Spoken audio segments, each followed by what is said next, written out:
Mermaid horror story. The sea was quiet that night. Too quiet. The town of Kiar Blackwater Cove, a dying fishing village on the northern coast of Maine, had always been surrounded by fog and superstition. But in recent months, the whispers had grown darker. Fishermen refused to go out after sunset.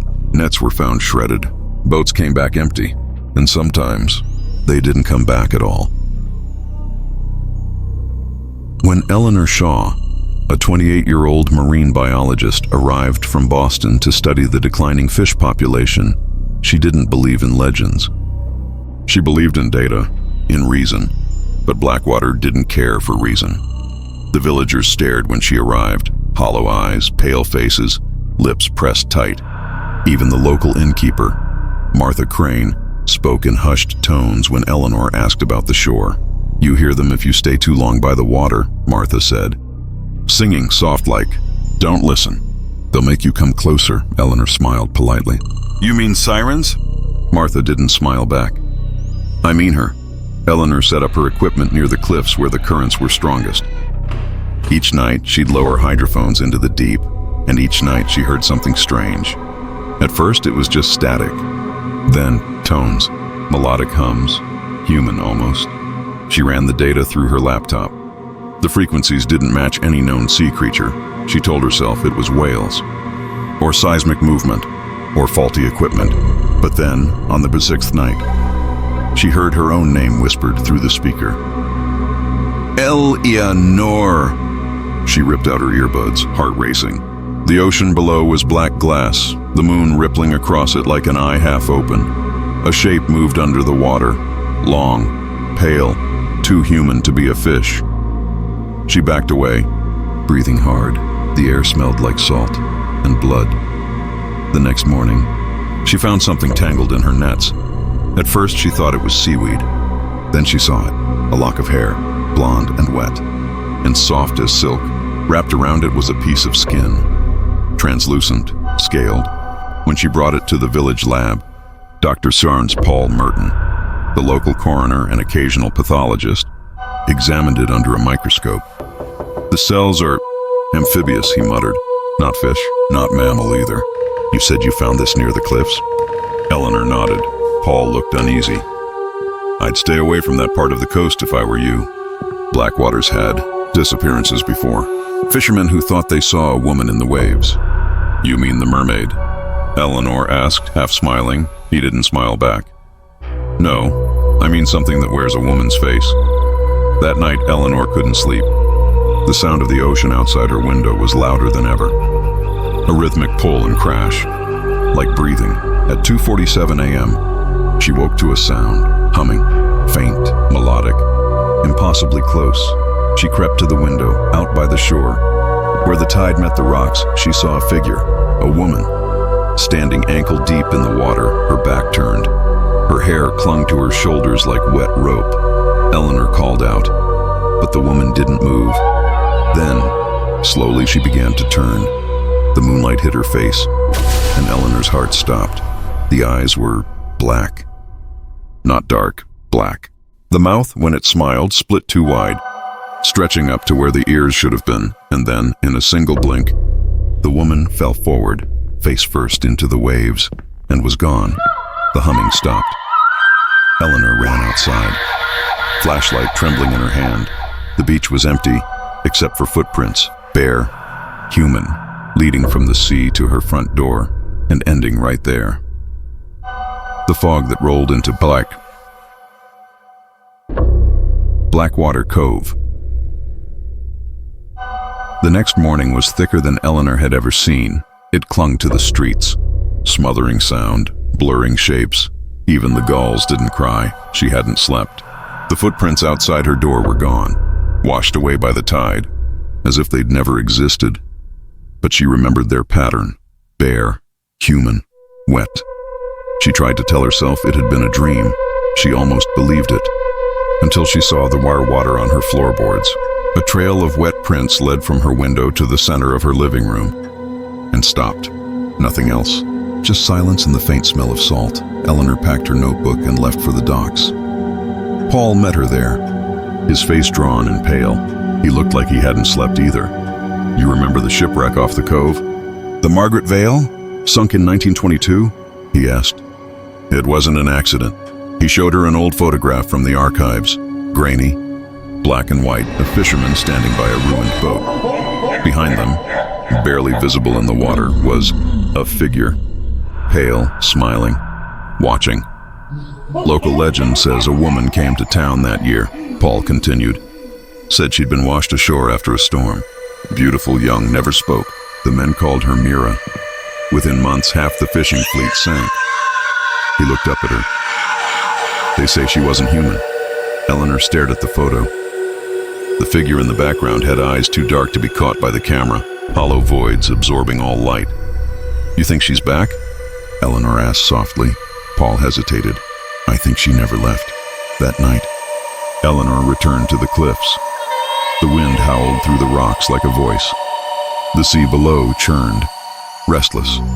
She lowered her hydrophones again, fingers trembling. Static hissed, then shifted. A song, low, melancholic, female. Then, another sound, whispering, dozens of voices just beneath the melody. Join us. The water remembers. She waits for you. Eleanor ripped off the headphones, stumbling back. The fog was moving, unnaturally fast, sweeping across the cliffs toward her and through it. Shapes, human silhouettes, swaying as if underwater, dozens of them. Hair floating, eyes hollow. Eleanor backed away, heart hammering, and stepped on something. Hand. It was pale, bloated, half buried in the sand, attached to a wrist, then an arm, then the half-decayed body of a man. His eyes were open. His lips moved, though no sound came out. When the next wave hit, he was gone. Eleanor ran back to town. But when she reached the inn, the lights were out. Martha was standing in the hallway, staring at the wall. You shouldn't have gone to the cliffs, she whispered without turning. Eleanor froze. How do you... Martha turned. Her eyes were black. She saw you. The lights flickered, once, twice, and Martha was gone. That night, Eleanor locked herself in her room. Every sound from outside made her flinch. The wind, the pipes, the waves slapping against the shore. At 3:14 a.m., the singing started again. This time, it wasn't distant. It was inside. She turned slowly toward the bathroom door. Water was seeping out from under it, cold, black, thick. The handle began to move, slowly, rhythmically, as though someone were pushing from the other side. Then, the voice, soft, melodic, almost kind. You've heard me now, Eleanor. You belong to the tide. The door, burst open.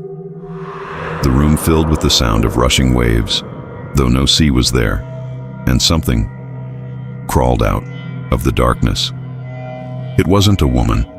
It wasn't even alive. Its skin was slick, gray-blue. Its hair floated in invisible water. Its mouth was split open, full of tiny needle teeth. And behind it, in the reflection of the bathroom mirror, another one smiled. The next morning, Paul found Eleanor's house empty. The door was open, the floor soaked. Her notes were gone, her laptop fried. But on the shore, he found her recorder, still running. When he pressed play, he heard the sound of waves and a voice. Eleanor's voice. It's beautiful down here. The lights. They sing. Pause. Tell them to stop looking. The sea keeps what it takes. Then, static, and faintly, beneath it all, the sound of humming. Blackwater Cove never slept again after Eleanor disappeared. By morning, her story had already twisted into something the town could not bear to repeat aloud, a whisper of another vanishing, another soul taken by the sea. But unlike before, the ocean didn't seem to be waiting for the next storm. It had already begun to come inland on its own. The air was heavy with salt that stung the skin. Doors swelled from moisture. The floorboards creaked with every breath. Paul stood at the window of the archives building, staring out at the street that shimmered faintly, not from rain, but from a thin sheet of water crawling along the cobblestones. The tide had never reached this far before. He turned back to his desk, to the recording from Eleanor's last night. the one he had listened to 100 times. Each time he swore he could hear more voices. Tonight, there were dozens. Join us. She waits below. Bring them home. The whispering pulsed with the rhythm of the sea, like a heartbeat echoing through the static. And beneath it, barely audible, a hum. The same melody Eleanor had once played through her hydrophones. Only now, it seemed to be echoing through the walls. That night, Paul followed the sound to the docks. The fog had returned, a wall of white so thick it swallowed the harbor lamps whole. The water was unnaturally still, like glass. Then, without warning, it moved. It began to ripple outward from a single point beneath the surface, glowing faintly blue. Paul leaned closer. A face emerged, not from the water, but in it, a reflection that wasn't his own. Eyes black as tar, mouth open in a smile too wide for a human. The reflection blinked, and then reached up, as though the water itself had hands. Paul stumbled back, falling against a crate. When he looked again, the reflection was gone. But the glow remained, spreading like veins of light beneath the surface. Something deep below was awake. By the following evening, the first of the townspeople vanished, a boy named Daniel, who had been collecting driftwood along the pier. His shoes were found neatly placed at the edge of the dock. Beside them, a trail of wet prints leading away from the sea, straight toward town. No one saw him again. Then, the lights began to fail. Street lamps flickered with the rhythm of unseen waves. In the windows, townsfolk began to see reflections. That didn't match their movements. A woman brushing her hair would see a face in the mirror continue to move after she'd stopped. A fisherman swore that the eyes in his reflection blinked before he did. And always, the faint sound of humming. Paul locked himself inside the archives. He had found a name in the church records that no one had spoken in 100 years. Mira Vale. A passenger aboard the Margaret Vale, the ship that sank in 1922, listed as missing, never recovered. He dug deeper. Old news clippings told the rest. The ship had been carrying cargo from an archaeological dig off the coast of Scotland. The artifact, according to the report, was a carved idol resembling a woman with scales and fins. Days after it arrived in Blackwater Cove, the storms began. Paul flipped to the final entry in the journal of the ship's captain. The statue sings in the night. I cannot sleep. She calls for the sea to take her home. If we do not return it soon, I fear she will come for us herself. The last line was written in a trembling hand, the ink smeared with salt. I have seen her face in the reflection of my compass. God help us. That night, Paul decided to end it. He took his boat out into the cove under a sky split with lightning. The glow beneath the surface pulsed brighter with each stroke of the oar.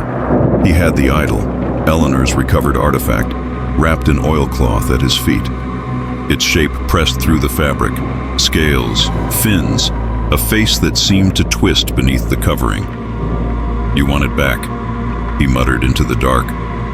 Then take it. He lifted the bundle and threw it into the sea. The water went still. Then from beneath the boat came a sound. Low, guttural, like a sigh. The sea began to churn. Something was rising. Paul gripped the edge of the boat as a hand, webbed, pale, and clawed, broke the surface. Then another. A figure emerged from the depths. Not one, but many. Dozens of faces stared up at him, human yet hollow. Their eyes glowed faintly beneath the water. And behind them, something larger moved. Something vast, coiling, ancient. He whispered, Eleanor. A voice answered, You brought her home. The sea erupted. At dawn, the townsfolk found fragments of Paul's boat scattered along the shore.